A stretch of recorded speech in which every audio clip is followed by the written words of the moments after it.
your talk tonight, Nicholas, about Newman's Birds by Color, which is a beginner or intermediate birders book for helping them identify birds first by their color, and then it leads you to other ID features like habitat distribution and behavior and other clues.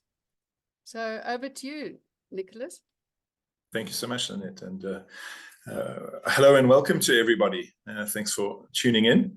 And yeah, just kind of, I'm going to introduce myself with some bits and pieces around who I am and who Newman's is. Son of Ken Newman, but I kind of grew up under my father.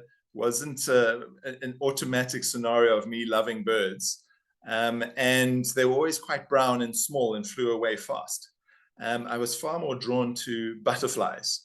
I felt I was forced to like birds, traveling around with my parents to look after, the Kruger or some foreign places. It felt getting to know and understand birds, but the slow creep and knowledge of birding crept into my psyche, and subliminally I slowly grew to appreciate birds, and I realized I actually had quite a good knowledge of birds.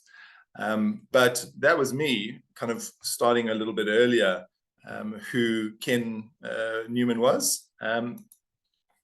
Ken was kind of born in 1924 in the UK and arrived in South Africa in 1948. He was always just interested in the natural history of the world around him, and came to South Africa and loved the nature that he found himself in. During his kind of career, he was president of the Ornithological Society of South Africa, which was before it became BirdLife South Africa. He was involved in birding in various different ways and means. He illustrated for the early Roberts, and was involved heavily in the group of birding and identification. It was awarded the Stevenson Hamilton and Gill Memorial Awards in ornithology, and was an artist and author, and kind of in 1967 published his first book. And I think it was always about him understanding what kind of birders and new birders and people who are interested in birds might want. And he left a legacy of easier birding identification in this country, in this region. Kind of one of the things I do want to just say to everybody, please, in the chat throughout this talk, please put in, there are some parts where I'm going to ask questions around. One of them is, if anybody can name any of the Newmans that they have. And I know Lynette has kind of got you started, but please put in the chat some of the books that maybe you've used in the past that have started you off. And then this is essentially some of the stable that Ken was involved in publishing, all of himself. Over 23 different titles, and ranging, as I said, from 1967 all the way to where we are now. And, I think one of the biggest things was around what Ken wanted to impart, which was establishing a step-by-step approach to bird identification. That was what became the niche of Newman's. As I said, worked on Roberts. If you ever know some of the older Roberts, they were really quite heavy and cumbersome, and he understood how to bring some of those easier field guides from what the field guide is now, and even more modernly what an app is now, something that is a little bit more easy to take into the field, easy identification, text specific to identifying birds, and making it, whether it was around the size of the bird, or what was some of the colors, whether it was on a leg or a bill or the plumage, what was the bird's habitat, what was the bird doing. He started asking these questions and making those identification markers and steps easy for the layman, and also for the kind of intermediate birder to get to grips with. But it all started a little bit further before 1967. It started 17 years before that, actually. And when my father was in the Kruger National Park, he'd only been in the country a couple of years and had heard of the Kruger Park and managed to get down to Lower Sabi with two of his friends, arrived there early one morning. And the story that he tells in his Birds of the Kruger Park was, he arrived there early, super excited to reach this absolute gem of a location, Kruger National Park, and him and his friends were peering around every bush and under every tree, looking for what they could see. They were creeping along in their car. All of a sudden, huge black and white birds exploded from kind of almost beneath the curb and flew off a little bit further on and settled down. They were quite kind of taken back by the stance of the bird. It was stomping around in quite an elegant way with some big fluttery eyelashes. And they were still studying this when a fellow car pulled up in front of them with the driver pulling out and exclaiming that they were turkey buzzards. And now my father was taken aback a little bit, but was like, right, okay, now we would know our turkey buzzards when we saw them. But he had known a little bit about birding by then, and his text goes as, he knew a turkey, he'd eaten a couple of them in his past, and he knew a buzzard was a kind of like a hawk. And the idea of the two of them interbreeding kind of blew his mind a little bit. But nevertheless, he took the advice as it was given. Only when he got back to Johannesburg and he went to his Roberts and kind of looked up what it might be, he realized what it was. Anybody in the chat want to kind of put in what they think it might be?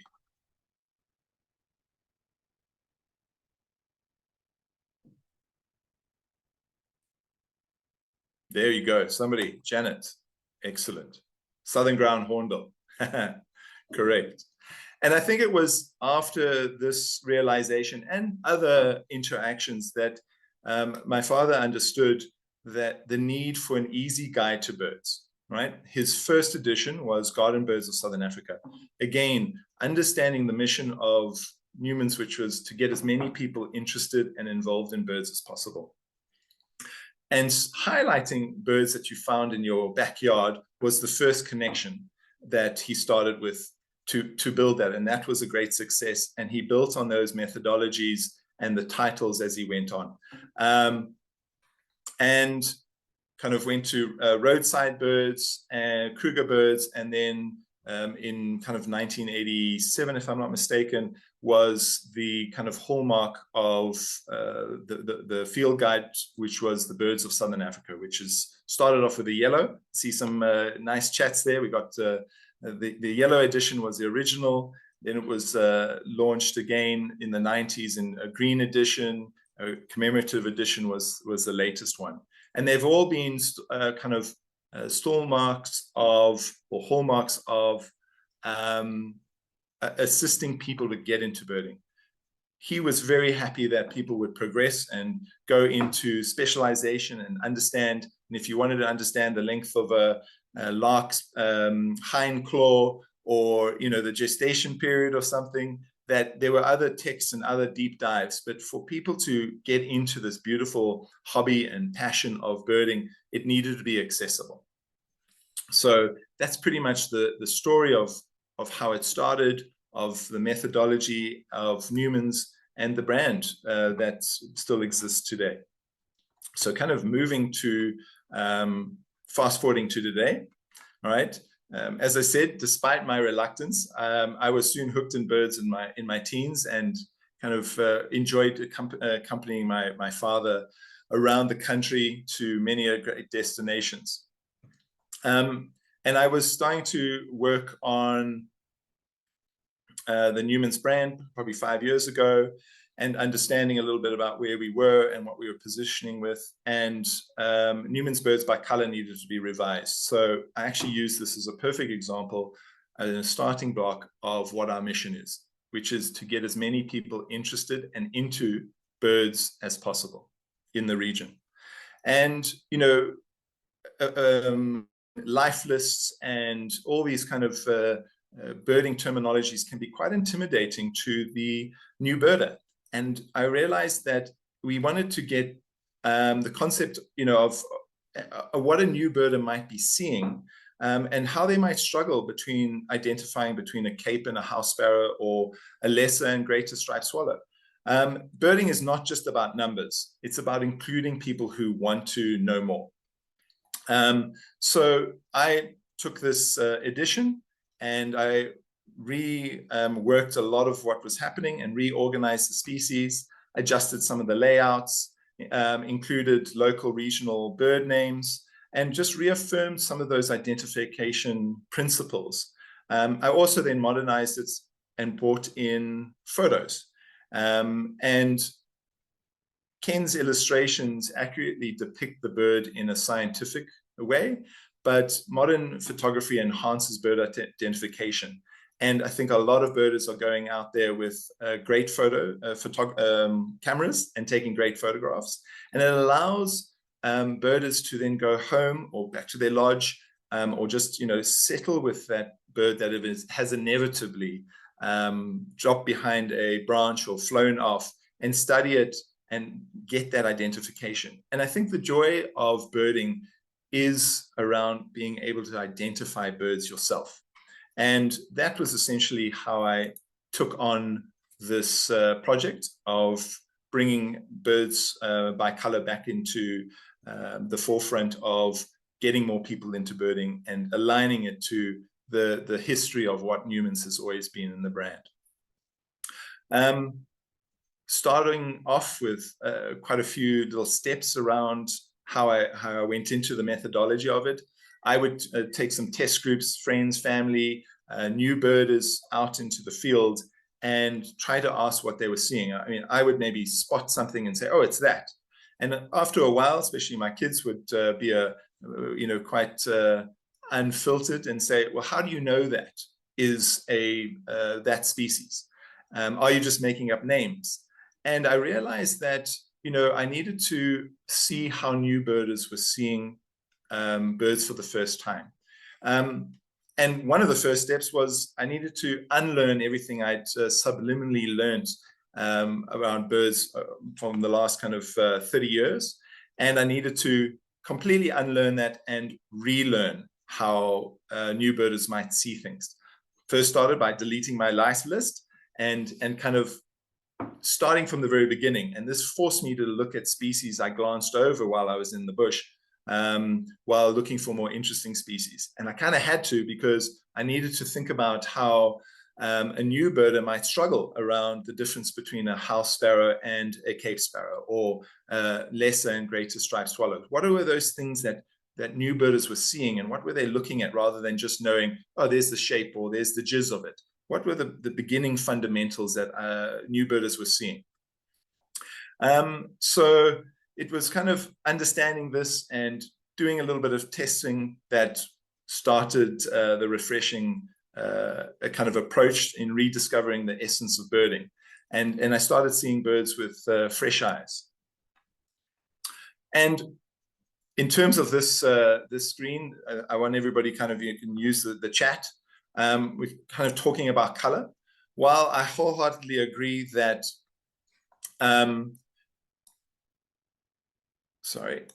that we should cultivate a skill set that goes beyond color.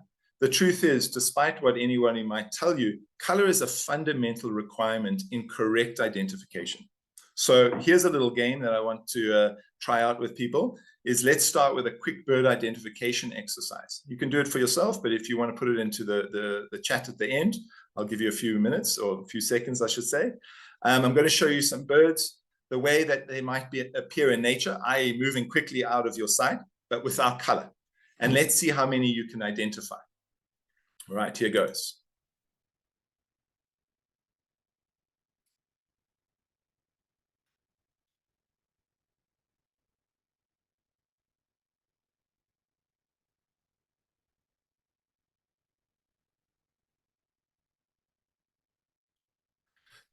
So that's that.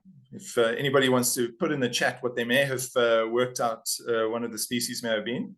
But I think the principle is this: is how many do you think you got right, and what made it easy? What made it difficult? And if you were a beginner, how many of these would you get?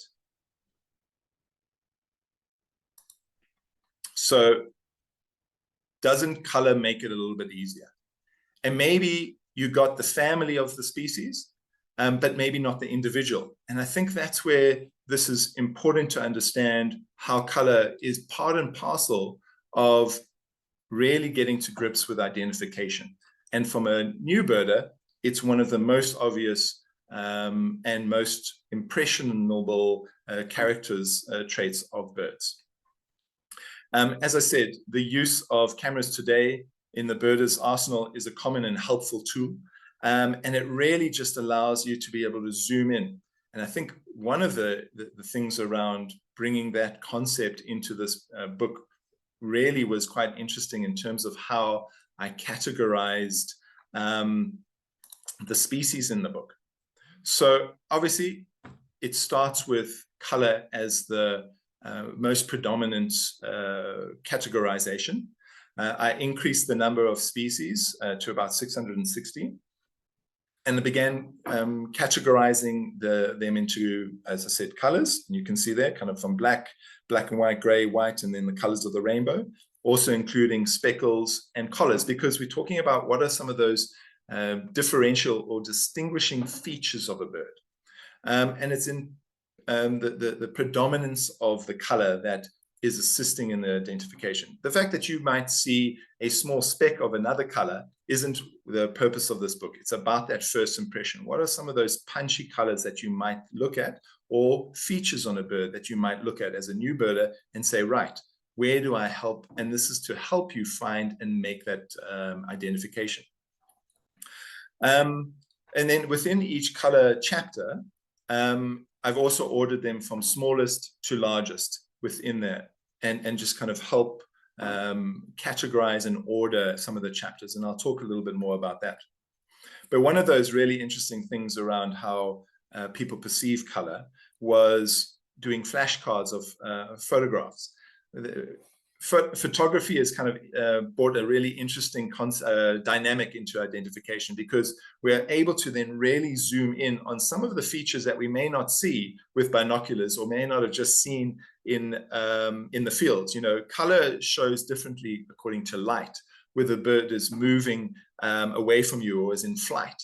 And photography has given that ability to then ask questions of color identification in a way that may not have been of a use, say 20 years ago, because they were still using DSL slides or that kind of non-instant camera technology. So when I was doing some of the flashcards, as an example, I used gray with doves, and it was such an interesting thing. I thought all the doves were just going to be in gray, but because of the photography, a lot of people were saying, hold on, I'm seeing pink in there. You know, people were able to look and zoom in on the quality of a dove and see other colors. So the predominant kind of, other than gray for doves, was pinks, which falls under reds. So I also had to include doves in reds, because of that slight hue that people might see it depending on the light that they might catch it in. Talking around how people perceive and describe color yielded interesting results, as I said. So the next slide is about that first impression. And what is that first impression of a bird that you see before it inevitably flies away or drops behind a branch, or, you know, kind of scurries somewhere else? Here's a bird. The first color that you might be seeing is a bit of a yellow wash. You're kind of seeing gray as well. Over here, you're seeing the gray. The yellow is not as predominant, but now you've got hues of green, little bits of orange here. And the next one, a lot more orange and gray. And it's very interesting, because depending on how that bird is moving, you might, as a first impression, call out different colors. But one of the most predominant or striking noticeable colors that people can articulate would be on this gray-headed bushwrack, is the gray on the head. So, for instance, thus, this species of bird appears under yellow, orange, and gray categories in varying orders, depending on the color predominance. But that's how this book is used, so that if you're seeing that predominant color, you're able to focus and isolate it in what you might call it as a predominant color, because what you see might not be what your kind of partner as a birder might see. The next thing is size. Now, size matters, and in birding, it's crucial in eliminating possibly similar looking species. And I think throughout this book, one of my big things was using iconization as a learning tool. The principle was to reaffirm these learning principles, and text is great, but icons stick. And I used the kind of small, medium, large, and very large. And as I said, to be honest, the difficult thing in the bush is that most birds look small or just a little bit smaller. So it's not about it's relative size to a species of bird that you might be familiar with as a new birder. So a little sparrow or mossy, a dove, feral pigeon or rock dove as it's called now, as a medium, a guineafowl as a large, and a hardy-dar as a very large. And that's the thing, size is very different in terms of how bulk is, how a bird carries itself. But if you can say to yourself, well, is it bigger or smaller relative to a bird that I'm quite familiar with or may have subliminally seen just in around my garden or, the areas that you might live, that helps help you get to that identification. So each page as you can see here, has the icons, and the medium or the page size that you're on is highlighted. Again, helping you to just narrow down and avoid the frustration of paging from one to the other and thinking, hold on, is it this? But if you're kind of helping with a bit of size, it essentially really eliminates some of the frustration. The next thing is habitat. Now, knowing where you are, and more importantly, the habitat you are in relation to the bird's preferred habitat, is so important in IDing species. More experienced birders know completely to eliminate a bird if it's known not to frequent that habitat. And I wanted to ensure I highlighted with the icons, some of these basic principles of thinking about where you are in terms of the smaller habitat, not just distribution. The distribution maps are there, but within a distribution area that it might occur, am I in the ideal habitat for that? And I think, again, it's quite tricky to pass some of these knowledge to beginner and new birders, what might be kind of like a wetland. So in the book, it breaks it down a little bit more, but the icons, once you've got the icons, it's one of those quick guides to go to, lock on and say, hold on, am I here on kind of the Karoo? Am I here on a little bit of savanna bushveld? What does that mean? And am I on point, or am I not in that habitat at all?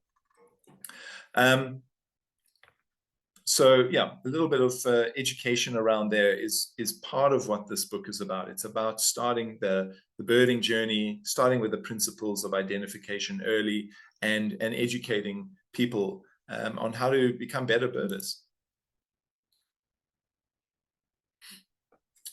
When it comes to bird names, increasing the demographic interest of birding has been really important to me.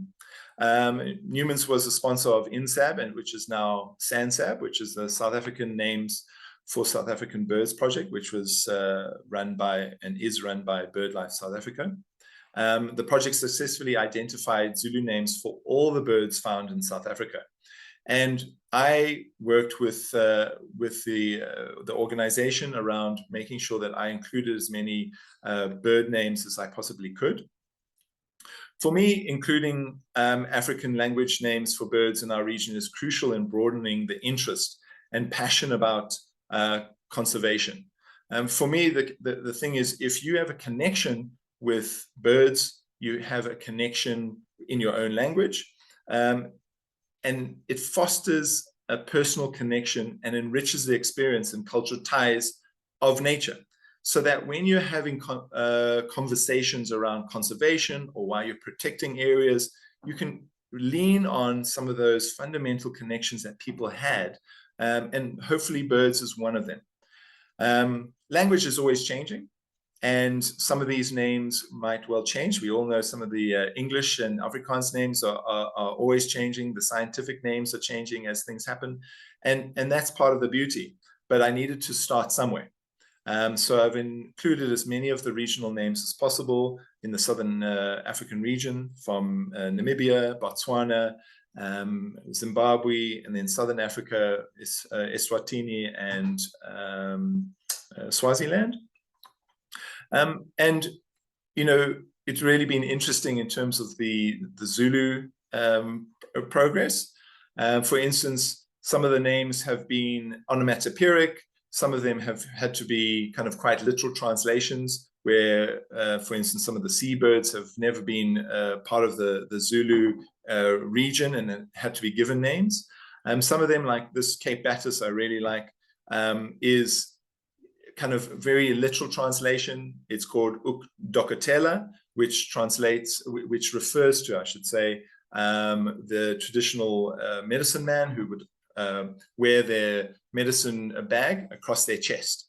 And those are some of those really kind of enriching stories. And we remember stories better when we have a connection to them than just kind of once-off descriptions. And that's about fostering an interest and a connection with our birding world, and hopefully kind of fostering an interest and a caring around an education around environmental awareness.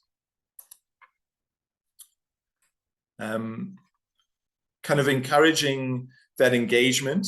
I've used and been kind of aligned to the threat status of species, critical, endangered, near threatened, and vulnerable. I think it's really important to start the awareness and conversation around the threatened status of birds. And this book talks about the region's threatened status rather than just locally South Africa. So it does encompass the BirdLife International and ICU and red list statuses for the region. And that's really important to just help more awareness of the status of the birds regionally and globally. Hoping to essentially educate and get people a little bit more aligned to the conservation. I think, as I said, this book is a real due purpose around an identification tool, making identification easy, but also a little bit around education. Because I think as a new birder, you can go into the field and people will talk about some of the more technical terms. And I think as a new birder, you want to come away from there and be able to research and understand a bit more. Bills are really important to understand through just their use, but also they help you identify families or similar families just by their bills. So I speak quite heavily around the bills and in the intro, and just give a good introduction around that, as well as feet. Here's a good little one to test yourselves on. We've got 7 feet here. We talk about some of the specialist feet, who the species of bird might have those feet. And that just aids in that enrichment and takes the birder's journey a little bit further down the line, and not just about ticking that box and seeing that bird, but understanding and learning more about the birds. So if anybody wants to kind of go through this and test yourself a little bit, I'm going to move over to what they are in a few seconds. So see if you can name at least what the structure of the bird's foot is here, and maybe even a species that it might belong to. So here we go. There we go. And I think this is all part and parcel of the appreciation of birds not just being a tick box exercise of seeing something and then ticking it off and moving to something else. How do we foster that appreciation for the overall knowledge of birds? And this is about feet, understanding a little bit more about what makes a duck and a goose, some of the scientific, but on a light way. So the book is really packed with quite a lot of information, and I've snuck this in, not just in the intro of a book, but throughout. So, excuse me, I'm going to just have some water. So as I said, you've heard there's a strong undertone of education and awareness in this book. And I really wanted to work out how to get this message across to the readers. A lot of publishers said to me, the beginning intro of books, people don't read. And I think that's true. If you think, how many of you have actually read the introduction to all your bird books? There's a lot of information there. It's really useful. And I felt I wanted to move a lot of that information out of the introduction and into the chapter intros of each of the color, just to help get the message read, get people a little bit more understanding around some of the topics that I was talking about. And one of the big things was, if this is a bird book called Birds by Color, is about where color comes from and how it's formed in birds. You know, we talk about pigmentation and structural colors. I thought was a very important thing to discuss and make mention of.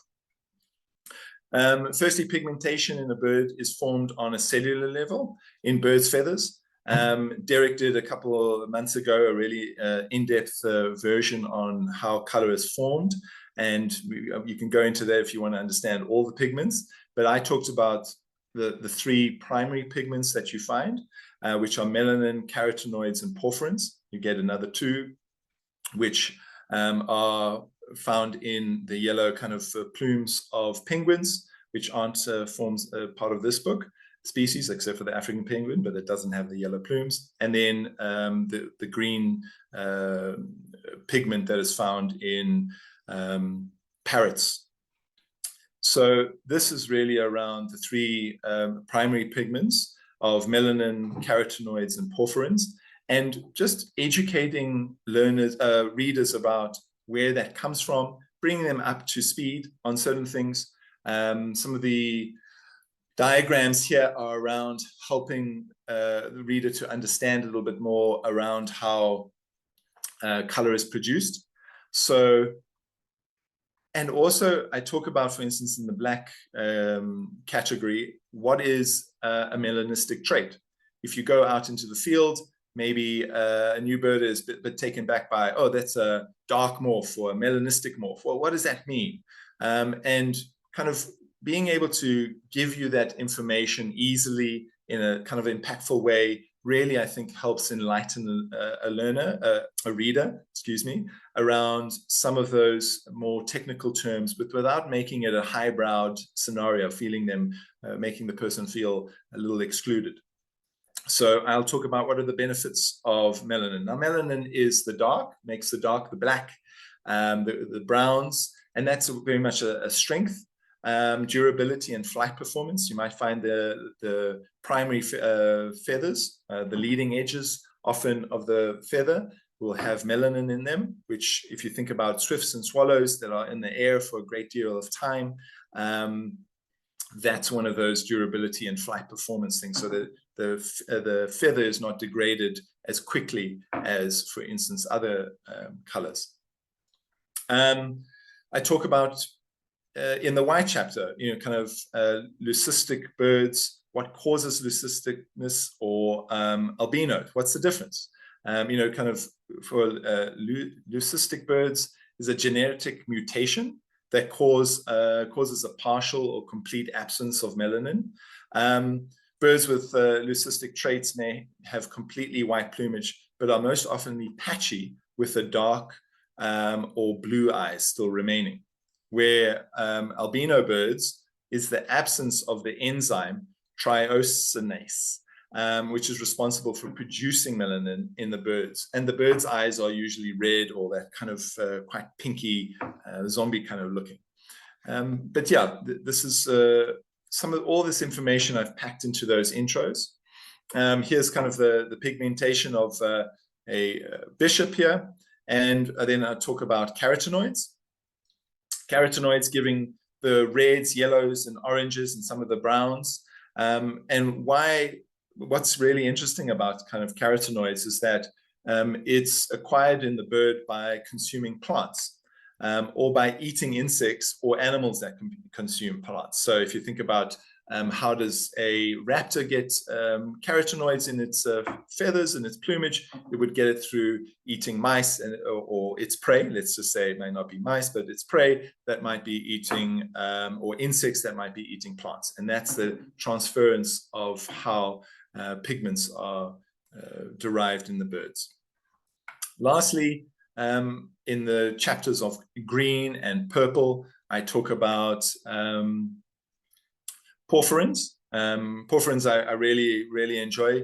Porphyrins give the colors like rich reds, greens, pinks, and also browns. But this is a really nice Turaco here, Neisner Turaco, that has, I mean, not a Neisner Turaco, sorry, a purple crested Turaco. So this Turaco, you've got the porphyrins in its breast here in the green, and then in the red. And now what's really interesting about Turacos and the specific porphyrin is the two ones are called turacovidin, which is responsible for the greens, and tyrosine, which is responsible for the red. And they're found exclusively in the reds of Turacos. And the interesting thing about this is how this color is metabolized in large amounts, and it's a metabolization of copper that gives this unique kind of red pink of the porphyrin of the Turacos. All right, and if you think about copper, where do you think these Turacos are getting the copper from? Well, they're getting it, they're arboreal feeders, which means they feed up in trees. So how are they getting that copper? So they're getting the copper in minute doses in the berries and buds that they eat from the trees that are drawn up. And it can take up to 18 months to accumulate enough of the mineral in order to saturate the bird's pigment cells. So I find that really interesting. And I think imparting some of those interesting facts into the book was part of keeping the learner, I keep on calling birders learners, but you know, the new birder kind of engaged into the book and giving it a little bit more of a depth than just an identification tool. I talk about structural color and kind of you get non-iridescent color as well as iridescent color, which are kind of the blues. The non-iridescent is very much blues.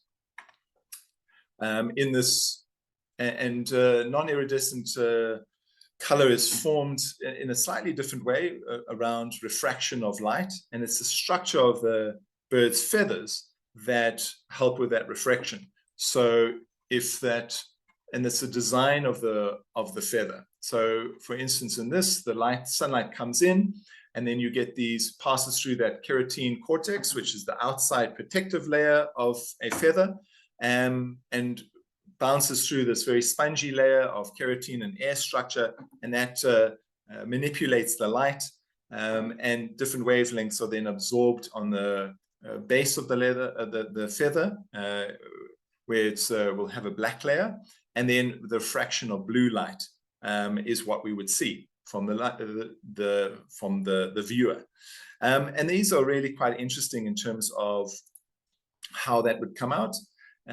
You see these two European rollers that I have here and the intensity of that. Obviously, birds' feathers and that intensity of structural color can degrade over time through use. That's why birds molt.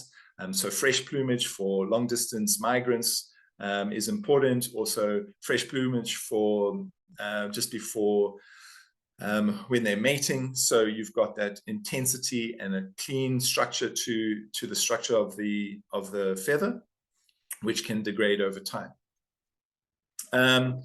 So yeah, I talk about that in specifically blue. The other side of a feather structure and the structural colors of iridescence, which is really interesting. Again, it's also about the structure and the buildup of the feather itself. And this is very much around the iridescence that you might find in a green wood hoopoe, starlings, or sunbirds that we have. Depending on your viewing angle, will show you different colors of intensity. And I'm sure you've all seen that while you're going, but that's all around the structure of the feather. And here in this diagram, you'll see the sunlight coming in, and then depending on the thickness of these keratin cortex and the melanin rhodioles, it allows the light to travel further and then refract off. If you think about a light prism, it's essentially working in a very similar way to that, where different wavelengths are manipulated and refracted outside of that. And you know, this is a great example of that structural iridescence that you would find in these green wood hoopoes. Often you'll only see them as a kind of a black and white bird flying away from you in poor light conditions. And that's really because you've got poor light being able to refract off. And the interesting thing around this structure of when you talk about structural colors is that only in the front side of the feather does it have this structure that's built up to refract. If you were to look on the underside of the feather, it would be completely black because the structure of the feather only is built up on the top side to refract light and work that way. So it's quite an interesting one. If you ever pick up a starling feather, have a look at that and see how light refracts through that. Just giving some kind of fascination around how we see color and how colors manufactured in birds. Then I talk about ultraviolet, and these are in those deep purples and interesting species that are there. In this diagram here, it's the full wavelengths of light, and the human eye, through its makeup, can only see a certain amount of wavelengths. However, birds have an extra rodial, so they can see a little bit more, well, they can see into ultraviolet lights. And this is something that scientists are still kind of delving into to understand how birds see light. But ultraviolet, so remember if I talked about porphyrins as one of the pigmentations, porphyrins have an ultraviolet tendency. So they act under ultraviolet light in different ways. And we know that busters and corans have ultraviolet breast feathers. So often you might see, I don't know, Cory bustard, or as this denim bustard is sitting here, big in mating season, it's displaying to its big puffy white breast, and we see that as kind of mere mortals, as just a really nice display.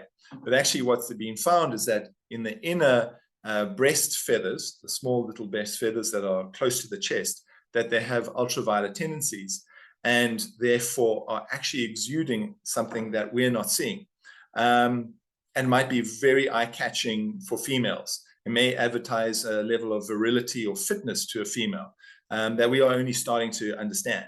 And so I have a few photos here of what birds under an ultraviolet camera have come up with. So these are images that have been taken through an ultraviolet camera. So this owl, not a South African species, it's an American species. This would be very much what the pink hues you might see on that on bustards.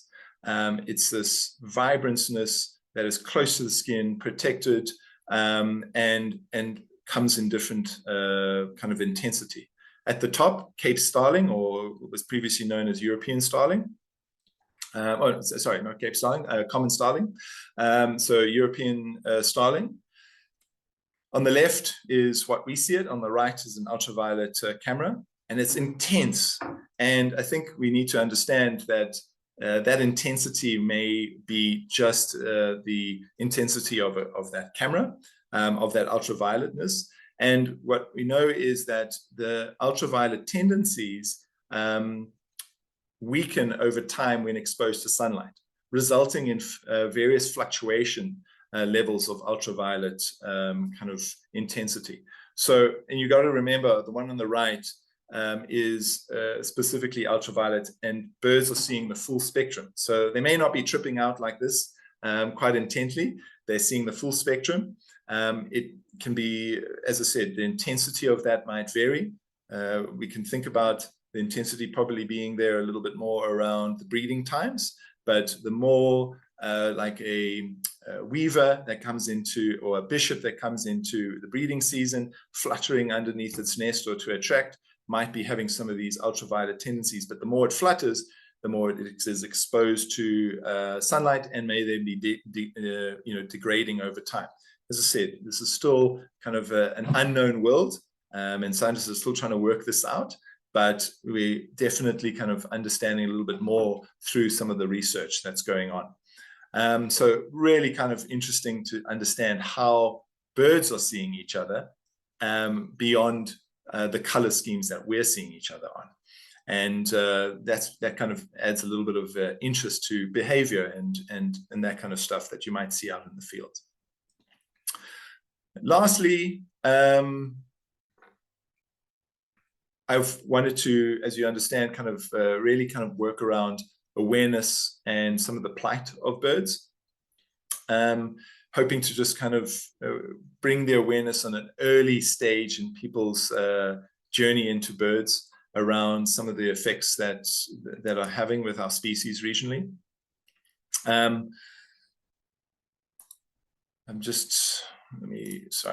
So I talk a little bit around the state of Southern African birds. Now, I did this based upon the ICN Red List's endangered status. This was now 3 years old. And I know just recently, if you've been paying attention to some of the larks, and the Rudd's lark, for instance, or Botha's lark, as well as the penguins. There was a sandpiper that has gone extinct. It's changing so fast, and it's really quite dramatic, the changes that are happening in the timeframes that are happening, that we are experiencing. So the dramatic awareness of the plight of birds is important, and I feel is really important for me to start that conversation with birders from the very beginning. In the back of the book, a little bit more serious stuff, where I got Shannon Conradi, she's Professor Shannon Conradi from the Hot Birds Research Project, to write an article around how climate change is affecting birds. And I think everybody's asking this question again, something really new in the study, and people are gaining a lot of information to understand. But she talks about how seasonal changes, so, climate change, whether it's a warming or cooling or just temperature zones, are impacting migrants leaving or arriving earlier than they should be. How body size has been observed between species that are trying to in high temperature zones. Laying dates. So at the bottom here, you can see kind of laying dates being later. Just before we started this conversation, myself and Derek were talking about the Diedrich and red-chested cuckoos in our areas, and the lateness of them, and the prevalence and predominance of how many we were picking up versus previous years. It also talks about kind of rain shifts, which is through really hot years, birds move either more north or south, but also kind of in altitude to find cooler zones. But that puts pressure on birds that are specialists in those areas, food sources. And then it's just a gradual reduction in the amount of species that we have. I also didn't want to make it completely doom and gloom. I got Ernst Retief from BirdLife South Africa, who does great amounts of work with citizen scientists. And that's why I've got BirdLasser here. I wanted to start people off with understanding the importance of citizen science observations. It's so important to start people off knowing that they can make a little bit of a difference, that it's not just doom and gloom, that we can make small differences, how the citizen science observations are used in bird life to protect against areas through environmental studies, whether it's, wind turbines are really quite popular at the moment in the environmental studies. You can send observational kind of scientists there for periods of time, but that's only for shorter periods of time. Everybody's observation over a long period of time becomes very valuable. And even if it's ad hoc observations, they need to be recorded on kind of the SABAP database so that they can inform, and they do inform kind of governing bodies like BirdLife to be able to motivate and argue for protection of areas. So, kind of like really starting off birders' journey the right way of saying, I can still make a little bit of a difference, and not just kind of go, oh my goodness, I'm kind of subdued by the deterioration of our environment, and not to bother. So yeah, I think the book, as I said, has encompasses a lot. It's not just an identification tool. It's an education and awareness tool that I'm really hoping starts a great deal of people into this beautiful passion of birds and birding, and kind of ignites areas and people in places that they may not have felt comfortable coming into the birding fraternity. So thank you so much for spending the time with me and listening to what I was having to say. And I hope that you kind of look at this in new light and kind of do a little bit around getting people into birding. Thank you so much.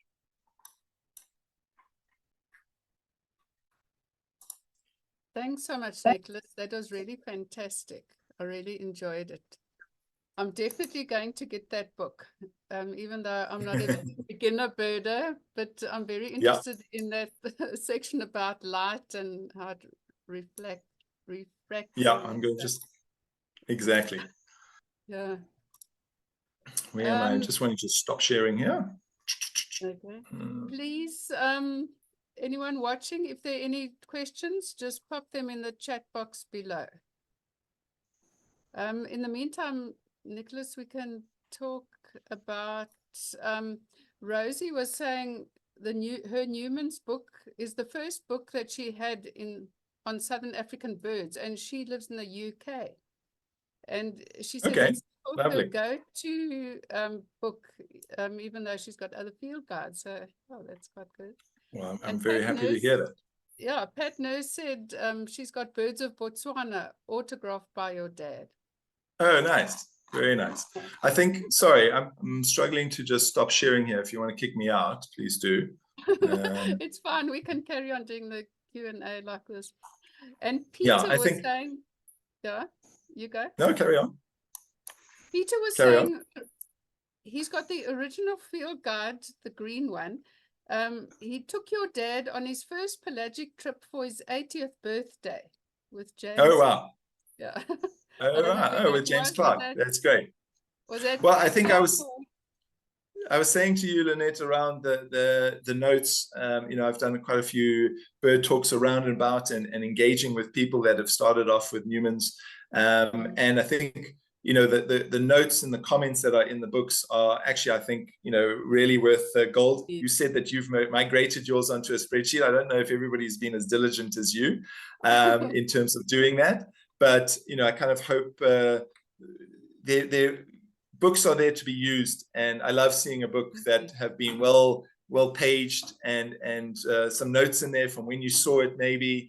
We need to work on that. As I said, apps have kind of replaced the ability, the use of the field guide, but there's still something about apps can give you a very narrow and almost overly focused view if you're wanting to look at something. And from a new birder, you might not know what you're looking for to search in.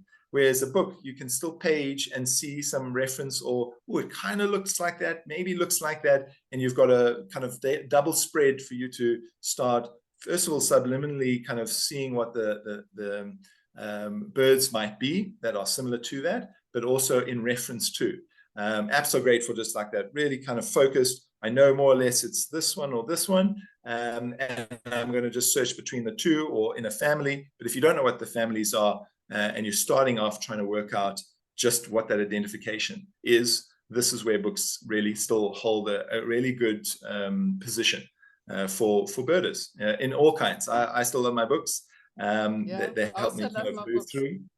But I think, write in the books, write kind of when you saw things in the comments, and, it helps you remember when you go back and say, oh, I remember seeing this. And I think over time, really, what is some of the most powerful stuff you were saying about your garden list, stopping at 53 and it's now 110 or so. I think you can over time, you can record some of your observations, which become really important. And enriching to say, hey, over time, this is what I've grew up in Johannesburg my whole life. And over time, there's a new set of birds that are moving in here purely because of what the habitat used to be, high-felt kind of grassland, to what it is, which is kind of mixed bushveld, in a way, sometimes foresty. So yeah, there's a new species of birds that are moving in here that weren't always here. I was just looking at this. I don't know if you can see it. Can you see it? And no, you need to move it back to your face. Just in front of you. There we go. I'll see that it's not all my handwriting. I see my two daughters must have also filled in birds that good. They like in their 30s now. So and some of them even wrote the date, 2007. They saw a bathrobe to the palers. So yeah, it became a family field guide. It wasn't just mine. So yeah, it brings back great memories. Yeah, really good. Brilliant. I do see a question there. Is the book available online? It is. You can go to our website, newmansbirds.com. You want to find it there. You get an autograph copy, or you can buy it online anywhere else. Yeah. Just Lawrence's question. So you are suggesting that the typical vibrant colors during mating season fade with time rather than the bright colored feathers falling out and being replaced? So I was talking specifically around that ultraviolet tendency, that they fade over time. Yes, the construct and the structure of the feather gets worn, it gets degraded, so that the intensity of structural colors, not all feathers, but structural colors gets degraded. You can pick up a lot of feathers that are a little bit kind of look like they've been through the washing machine. They're degraded, and that's why birds, drop their feathers and get molt and get new plumage. It's part of just general hygiene and maintenance, keeping them in tip top. But yeah, the structural integrity degrades over time. I was very interested when you spoke about the bustards when they display. I've seen the Ludwigs and he's just one big like puff of white, and I wasn't aware that the ultraviolet colors showing there, we humans can't see it. It looks white to us. That's it. And they're very close to the breast. So there's a little section in the book that speaks about all the different types of feathers and what they're used for. So they're the little minute feathers that are close to the breast or the chest, the skin, and they are the ones that would exude those kind of ultraviolet tendencies. But again, it's a very tricky scenario to pinpoint. Because we don't travel around with ultraviolet cameras capturing that. What is the intensity? So it's still very much an ongoing study to understand how intense those ultraviolet tendencies are and how the birds actually are viewing them. But we know, with insects and bees and flowers and butterflies with flowers, what a flower looks like under an ultraviolet light camera, and that's guiding the kind of feeders into them. And so we have a little bit of a window into how this might start looking. So but it's quite interesting. I already learned something because I've seen Ludwig's displaying. It was quite Is What I found was very interesting, Derek, in his talk around color, had said that there was a discussion on the blue tit, I think, if it wasn't mistaken, where the female, so they look exactly the same, the male and the female, and the front of the female on the blue was seen to have ultraviolet tendencies, whereas the male didn't. And that's very interesting. That's, kind of woodpeckers with their red heads sticking out of a nest. That can be a signaling scenario, again, to the male, maybe of the tit, kind of seeing that. That's the signaling of knowing, if we see doves, we just see doves. We don't see male and female. They're not sexually dimorphic. So, but doves know that there's a man there and there's a woman there, kind of scenario. And they might be exuding the similar kind of ultraviolet tendencies, which they're picking up on, that we're not seeing. So there's a lot of information there that's still to be uncovered. Yeah, I've been watching birds in nests in nesting holes, and like the thick-billed weaver male's got 2 white sort of dots here. Is that not to be seen in the dark nest? Do you know? Well, this is it. I think there might be many various versions and reasons why. So really quite interesting to kind of go into that field. So as much as cameras are now our kind of replacement to binoculars at times, maybe we need to find some ultraviolet cameras as well, and just liven things up a bit. And also birds like swamp hens and moorhens, when they're walking in the dark reeds, they lift that, they cock that tail, and you just see that big white sticking out. Is that ultraviolet as well, I wonder? No, I mean, again, I can't surmise as to, I'll only be surmising if it is or isn't. But, we understand that there's a lot of display. Color is used, a lot in display, whether it's aggression, whether it's excitement, whether it's for mating and that attracting mates. We know that that is used in there. So it's quite an interesting one. It's used in all kinds of ways. For instance, there's I talk about it with regards to yellow and chicks feeding. So, like for instance, the yellow-billed stork. Yes. When they incubate those artificially, they have to the chick won't open its mouth unless there is a yellow bill coming towards it to feed it. If it was any other color, it's the chick is not being stimulated to open its bill. So when they're artificially having to hand rear these, they get a little puppet with a yellow bill, and therefore the chick is opening up and is stimulated to open its mouth to be fed. And that's seen in a couple of things where the chick's mouth as well is flared open and has a very vibrant color, which is stimulating the adults to actually drop the food and pop it in. So there's a lot of how color works is a really kind of very dynamic and detailed scenario. Yeah. Because I've been watching some green woodupus in a nest, and their nest is quite deep. I'd say about 15 centimeters in. And I mean, how on earth does the adult see where they're putting the food if it's so dark? They must be sort of the first bill wins, I think, sometimes. If you see some of those nest cams, it's the most, the hungriest chick wins. And that can be, an even spread in some species, and it can be, in raptors, the siblicide, where the other one is just more dominant, and therefore, strength will overpower the other one. So, yeah. It's an interesting one around there. It might be a cuckoo chick as well. Correct. Yeah. It's always bigger and more greedy. No, it's exactly. Yeah, we've answered, is the book available online? And Derek says the UV cameras can capture the UV, but it translates into visible light. So we have no idea how birds actually see. Yeah. So that's it.